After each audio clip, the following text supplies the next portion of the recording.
Les personnes pensent souvent que, à un moment donné, un dos bien calé au fond d'une chaise, avec souvent ce qu'on entend souvent, un garder le dos droit, un dos bien droit, serait la bonne position.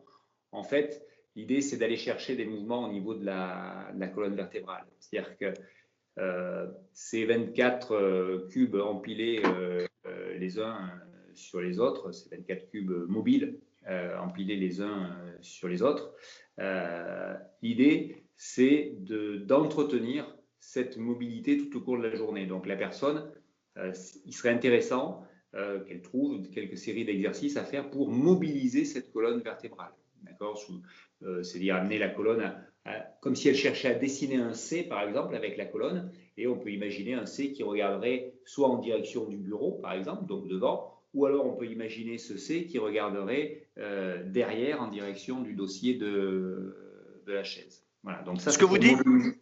Oui. c'est il faut s'étirer. C'est-à-dire que, en plus des étirements, puisque la question c'était par rapport après au dos de façon au sens où on l'entend, le dos, la colonne vertébrale, c'est de toujours associer mobilité articulaire, donc des exercices pour mobiliser, et des étirements. Voilà. Et donc cette idée de l'exercice du C qu'on peut dessiner dans un sens ou dans l'autre, bien l'idée c'est de mobiliser la colonne vertébrale. Et associé à ça, on peut imaginer quelques étirements. Et on ne l'imagine pas, les personnes souvent n'y pensent pas, mais pour aider justement le bas de cette colonne, des étirements des membres inférieurs sont les bienvenus.